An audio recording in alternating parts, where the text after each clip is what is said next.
ഇനി നമ്മുടെ നാട്ടിലെ പെൺകുട്ടികൾ അറിയേണ്ട കാണേണ്ട ഒരു വാർത്തയാണ്.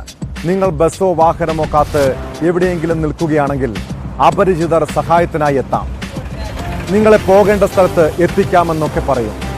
ഇങ്ങനെ പരിചയമില്ലാത്തവർക്കൊപ്പം വാഹനങ്ങളിൽ പോയാൽ ഉണ്ടാകുന്ന അപകടത്തെക്കുറിച്ച് അറിയണം. കർണാടക കുടക് ജില്ലയിലെ കുട്ടയിൽ ലിഫ്റ്റ് നൽകാമെന്ന് പറഞ്ഞ് കൂട്ടിക്കൊണ്ടുപോയാണ് പ്രായപൂർത്തിയാകാത്ത പെൺകുട്ടിയെ കൂട്ടബലാത്സംഗം ചെയ്തത്. കേസിൽ മലയാളികളടക്കം 5 പേർ അറസ്റ്റിലായി. പിടിയിലായ 3 പേർ വയനാട് സ്വദേശികളാണ്.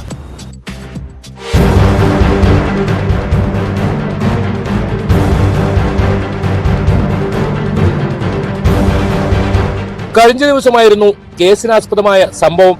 2 പെൺകുട്ടികളെ ലിഫ്റ്റ് നൽകാമെന്ന് പറഞ്ഞാണ് കാറിൽ കയറ്റിയത്. ഇവരെ നത്തങ്കളിയിലെ കാപ്പിത്തോട്ടത്തിൽ എത്തിക്കുകയായിരുന്നു.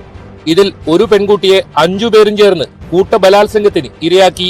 രണ്ടാമത്തെ പെൺകുട്ടിയെയും പീഡിപ്പിക്കാൻ ശ്രമിച്ചെങ്കിലും പെൺകുട്ടി ഉതറിയോടി രക്ഷപ്പെട്ടു. തുടർന്ന് നാട്ടുകാരെ വിവരമറിയിച്ചു. നാട്ടുകാർ എത്തിയതോടെ പ്രതികൾ രക്ഷപ്പെടാൻ ശ്രമിച്ചു. കാർ തടഞ്ഞിട്ടതോടെ പെൺകുട്ടിയെ ഉപേക്ഷിച്ച് പ്രതികൾ കടന്നുകളഞ്ഞെങ്കിലും വിവരമറിഞ്ഞെത്തിയ പോലീസ് 5 പ്രതികളെയും പിന്തുടർന്ന് പിടികൂടുകയായിരുന്നു.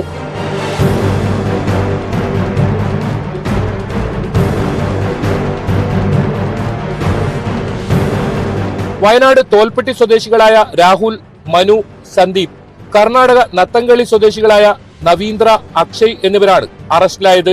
കോടതിയിൽ ഹാജരാക്കിയ പ്രതികളെ റിമാൻഡ് ചെയ്തു. ഇവർക്ക് ക്രിമിനൽ പശ്ചാത്തലമുണ്ടോ എന്നതടക്കം പോലീസ് പരിശോധിച്ചു വരുന്നു.